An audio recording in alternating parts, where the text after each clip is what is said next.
Fala pessoal, beleza? Luiz Reis aqui para mais um vídeo, né? Nesse vídeo aqui nós vamos trabalhar um pouquinho com objetos no estado, né? Eu há uns 3 anos atrás estava desenvolvendo um aplicativo para uma empresa e esse aplicativo ele comunicava com a API dessa empresa e a API dessa empresa ela trabalha sempre com objetos, né? E às vezes eu tinha um formulário grande, né? Vamos supor, eu vou editar um usuário, ele me mandava os dados daquele usuário num objeto e quando eu fosse salvar aqueles dados eu tinha que devolver o mesmo formato de objeto, né? O mesmo objeto.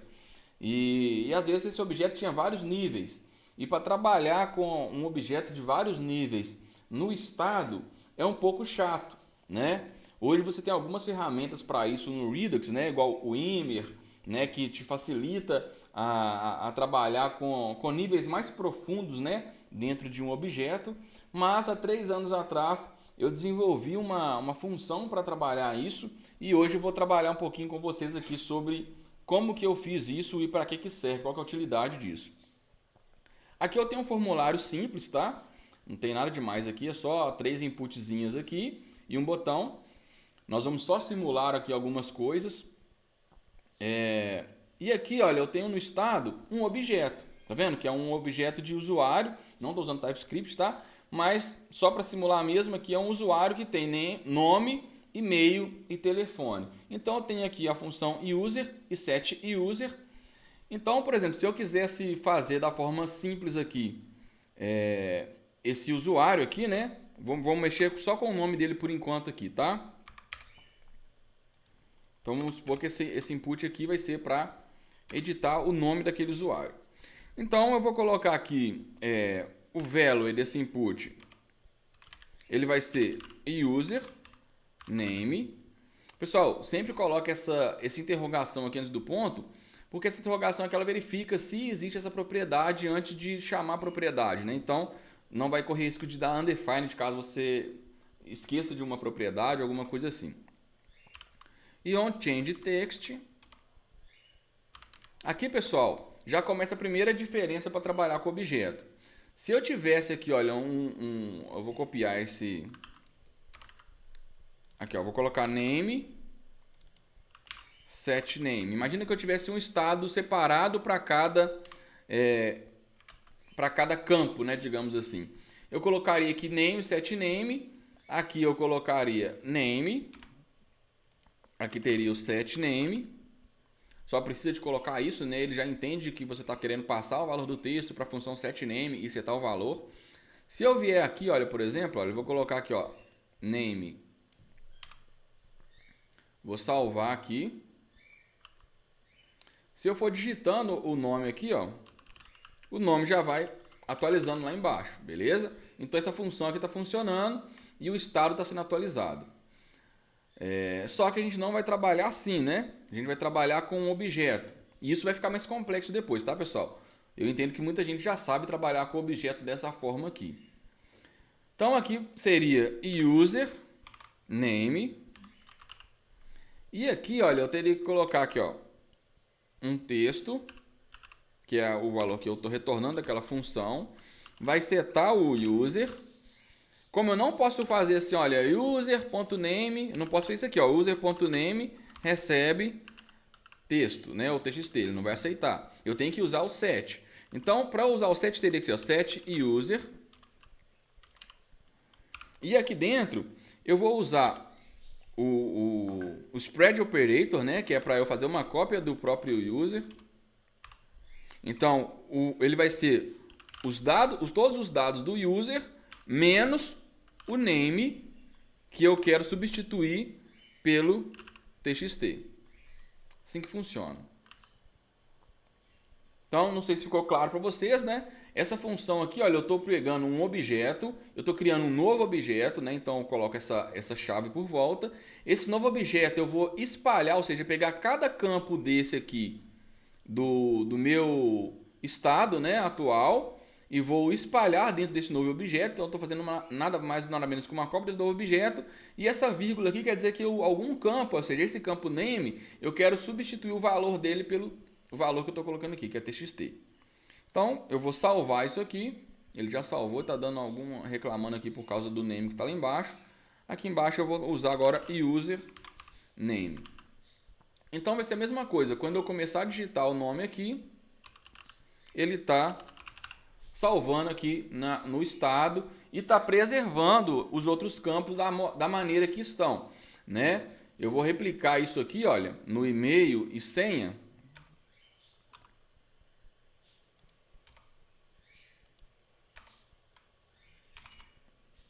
Então eu vou copiar aqui, ó, e-mail e senha, não, e-mail e telefone, né? Então aqui vai ser e-mail e aqui vai ser e-mail. E nesse aqui do telefone, a mesma coisa. Esse aqui vai ser telefone. Opa, tem que dar o Ctrl V primeiro, né? Então aqui vai ser telefone. Beleza. Para a gente ver que está funcionando, eu vou colocar aqui uma string, né? String notation que chama. Então vou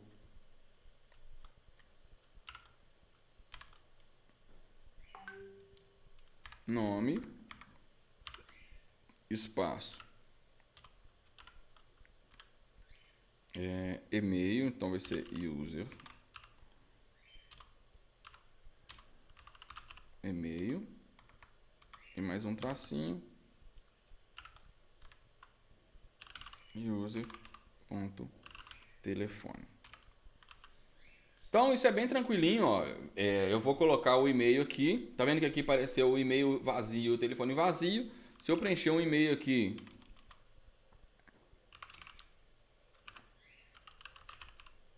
preencheu. Se eu preencher o telefone aqui, também ele está preenchendo. E tudo que eu altero, né, ele não perde os outros dados do objeto.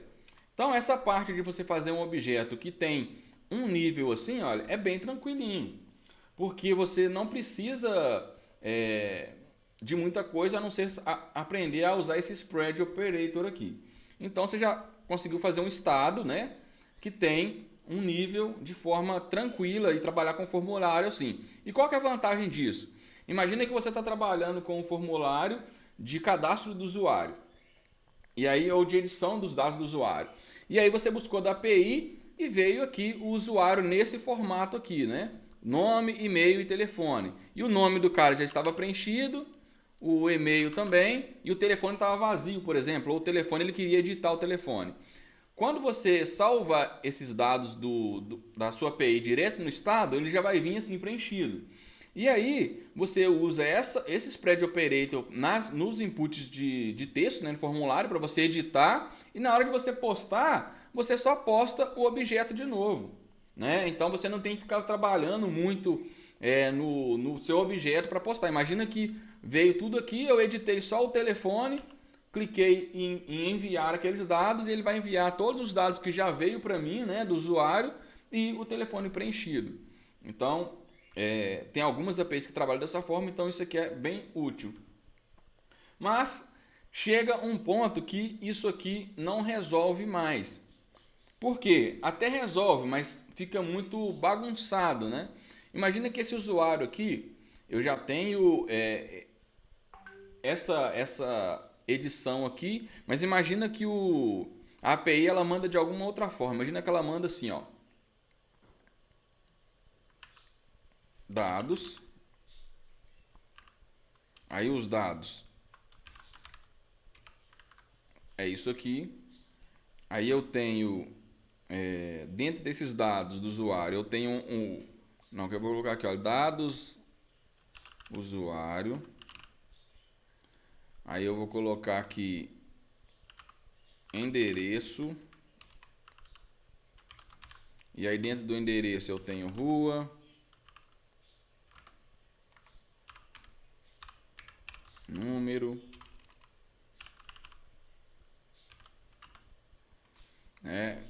enfim, imagina que eu tenha assim realmente vários campos aqui, né? Aqui vai dar alguns erros aqui, né, pessoal? Porque deixa eu até comentar isso aqui, porque não vai aparecer isso aqui por enquanto, né? E é uma coisa a menos para dar erro. Mas imagina que a API te mande um objeto assim mais complexo, né? Aqui já tem agora dados e aí tem um outro. Imagina que aqui, olha, eu tenho aqui nível, vou colocar aqui dados do usuário, só para a gente simular que tem mais algum nível aqui, tá, pessoal? Vou colocar aqui outros dados e aqui eu tenho mais dados do usuário e aqui eu tenho, sei lá, telefone 2. Eu estou exagerando aqui, tá, pessoal? Só para ficar claro para vocês o que é um objeto desse e qual que é a dificuldade, a complexidade de você trabalhar dessa forma aqui, né?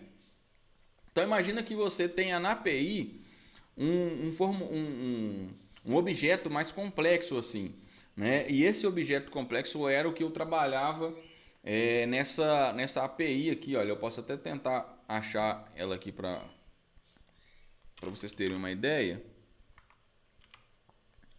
Tentar buscar o máximo de dados aqui sem entregar essa API. Mas vamos supor aqui, olha, incluir imóvel era uma API de imobiliária.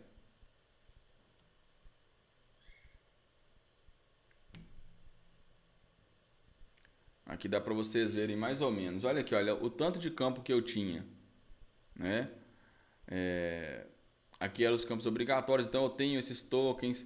Aí dentro do objeto eu tenho os valores do imóvel, eu tenho as áreas, eu tenho os endereços, tem as características internas, lazer. Então eu pegava esse objeto inteiro e alguns deles tinham mais níveis assim mesmo, tá? E era o mesmo objeto que eu tinha que devolver para a API quando eu salvasse. Então, como que eu faço, por exemplo, pessoal, para salvar esse telefone 2 aqui e preservar o resto dos dados, né? Se eu colocar aqui assim, olha,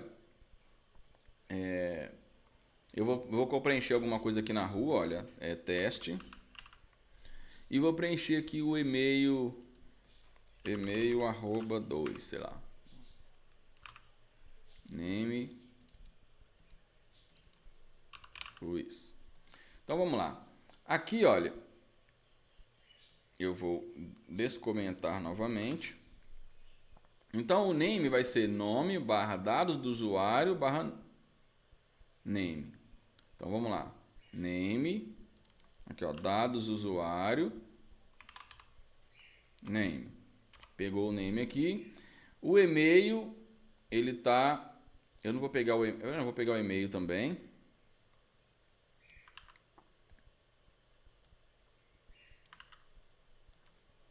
Usuário e-mail.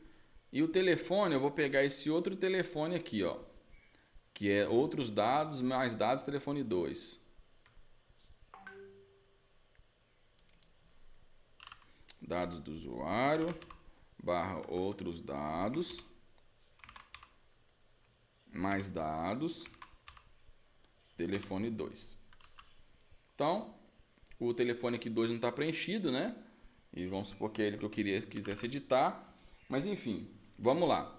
Aqui na input, a mesma coisa. O nome dele é user, dados do usuário, barra nome. E aqui eu vou comentar as outras inputs por enquanto, tá? Só para não dar erro. Dados do usuário, certo? Mas os dados do usuário, o que ele vai receber? Ele vai receber os dados, o user.dado do usuário. Nossa, esse autocomplete aqui tá me matando. E user dados do usuário, certo? Que é um outro objeto, então eu tenho que preencher aqui em volta com um outro objeto. E user dados do usuário. E eu vou mudar desses dados do usuário o name para ser o meu TXT, certo? Se eu salvar aqui,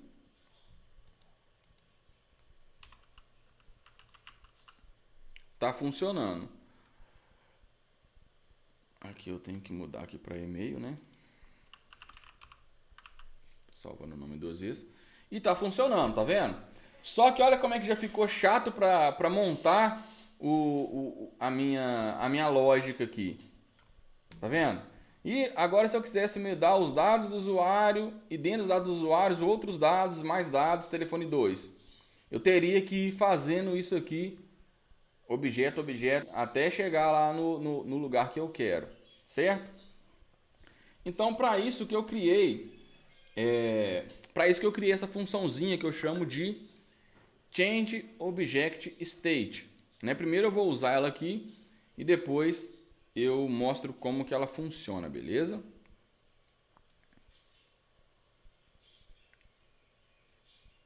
Então a única coisa que eu tenho que fazer, pessoal, nesse caso é usar essa função Change Object State. O primeiro parâmetro que eu passo é o objeto que eu quero mudar, que é o user. O segundo parâmetro é um array, que é o caminho para eu chegar naquele dado que eu quero. Por exemplo, no caso de dados do usuário name, vai ser dados do usuário name. Então eu vou passar esses dois negócios aqui, ó, dados do usuário,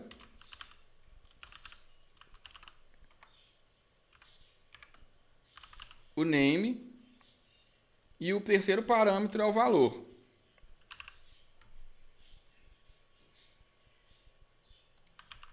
Simples assim. Então, se eu colocar aqui agora, ó, continua funcionando certinho, tá vendo? Parece que não muda muito, mas quando você estava trabalhando com objetos muito grandes e você só precisa de passar o caminho até a chave que você quer mudar, é muito útil. Né? Então aqui, olha, por exemplo, eu vou voltar aqui, descomentar o e-mail. Opa. Na verdade, o comentário está até aqui embaixo, né? Descomentar esses dois campos. Então, o change object, eu vou mudar agora esse telefone 2. Então, vou colocar aqui telefone 2. E esse telefone 2, ele é user, dados do usuário, outros dados, mais dados, telefone 2. E aqui, olha, eu só preciso passar a mesma função, ó. Change Object State. E aí eu só mudo o campo. Olha aqui, ó. Dados do usuário, outros dados. Depois vem mais dados. E depois vem o telefone 2. Então, olha onde eu já estou usando o telefone 2, estou. Então, se eu alterar o telefone 2 aqui agora, ó, ele está alterando. Eu coloquei em dois lugares. O que eu fiz aqui, pessoal? Eu coloquei a função, né, na de baixo e o valor na de cima, né? Por isso que está dando isso. Isso aqui está trocado, ó. Esse aqui, Ctrl C, ele é para cá, ó, né? E aqui o telefone, ele está em... Deixa eu ver o que eu estou usando. Vou editar o e-mail aqui, tá? Tá fora de ordem aqui, mas está tudo bem. O e-mail está em user, dados do usuário, e-mail. Então, user, dados do usuário, e-mail. Aí esses outros dois campos aqui do array eu não preciso. Então, se eu mexer aqui no e-mail, ó, foi. Esse outro aqui também que já está lá, três andar abaixo, né? Digamos assim, foi também. E é isso, tá vendo como é que essa funçãozinha torna simples você trabalhar com um state só e ter um objeto com vários níveis? É legal, né? Agora vamos entender essa função. Ela não tem nada demais. O que eu faço, pessoal? Eu pego o objeto, eu pego os campos que eu chamo de campos aqui, que na verdade é o array aqui de sequência, né? Qual que é o caminho que eu tenho que fazer até chegar no item que eu quero alterar. E o terceiro é o valor que eu quero colocar naquele item. Então a primeira coisa que eu pego é crio uma variável de state, eu chamo ela de state, que eu pego aquele objeto, eu crio um array vazio, eu crio uma variável x, que pega o valor daquele state, tem um sentido para isso aqui, tá, pessoal? E eu pego primeiro, se for só um campo até chegar lá no meu objeto, eu posso usar aquela técnica antiga, que é só, a gente já testou anterior, que é só pegar o objeto, fazer aquele spread operator, e o campo que eu estou querendo exibir, né, na posição 0, que ele vai ser o primeiro, se tiver um só, né, ele já vai ser o primeiro aqui, eu já vou lá e coloco o valor e eu retorno a variável de estado. Então, basicamente, o que ele está fazendo? Se eu tiver só um campo, imagina que eu quero alterar um campo que está na raiz aqui, por exemplo. Olha. Imagina que eu estou aqui como o campo tecnologias. E aqui é um array ou qualquer coisa. Imagina que eu vou colocar uma string mesmo. E eu vou só passar aqui nessa função o text aqui, né, e já colocar o valor. E ele vai reconhecer que eu estou passando o primeiro nível daquele objeto e ele já vai entrar aqui e já vai devolver usando aquele spread operator. Agora, se tiver mais de um nível, né, para eu trabalhar, o que eu faço? Eu vou fazer um for de ir até o número de campos, né? Imagina que eu tenho 20 campos, eu vou pegar aqui e fazer um for, né? No nosso caso aqui nós temos 3 níveis, né? No máximo aqui, né? O nível maior aqui tem 1, 2, 3, 4 níveis. Então, pessoal, eu vou fazer um for aqui. E o que eu vou fazer? Eu vou montar um array com cada nível daquele objeto, né? Então, vamos pegar aqui, por exemplo, esse último que está... Vamos pegar um que está mais simples aqui, ó. Dados do usuário e name. Então, o que eu vou fazer? No meu primeiro loop aqui, olha, primeiro eu verifico se o i já é igual a meu fields.length, ou seja, já estou no meu último campo aqui? Não, estou no primeiro aqui, dados do usuário. Então, se eu estou no primeiro, o que ele vai fazer? Ele vai pegar o array naquela posição, o array é que eu acabei de criar aqui. Então, vai ter um array e a primeira posição vai ser o x, que é o estado, naquela posição. Então, é um array e na primeira posição daquele array vai estar isso aqui tudo. Ó. Beleza? E pronto. Eu vou para o próximo nível. No meu próximo nível, nesse caso aqui, já é o último. O que eu vou fazer? O array, na minha posição i menos 1, ou seja, eu vou pegar o nível anterior, né? Imagina que eu já estou trocando aqui o nome. O que eu vou fazer? Eu vou pegar o array na posição anterior e eu vou fazer aquele spread operator. Eu vou pegar todos os campos que já tem naquela posição anterior e vou mudar só esse campo atual para o valor. Então, a única coisa que eu faço aqui, pessoal, e aí depois, né, que eu já fiz esse preenchimento, o que eu faço é pegar aquele array e remontar ele de forma em objeto. Então, é simples essa função, né, não tem nada demais aqui, mas o que ela faz? Ela está pegando aquele objeto, eu estou quebrando ele em arrays, até eu chegar no nível que eu quero alterar o dado, eu altero aquele dado, aí eu pego aquele array, todos os arrays e monto de novo no objeto e devolvo o objeto pronto para ser setado aqui, né? Então, sempre que eu estou usando aqui o setUser, eu estou pegando sempre um objeto completo e substituindo aqui. Então, basicamente é isso. Espero que vocês tenham gostado. É uma coisa que não é tão comum de se ver aqui no canal, né? A gente mexe mais com interface, mas é uma dica boa. Se alguém precisar desse Change Object State, eu acho que eu tenho essa função lá no meu GitHub, mas eu vou tentar deixar na descrição do vídeo aqui o link, beleza? Então, falou, até a próxima!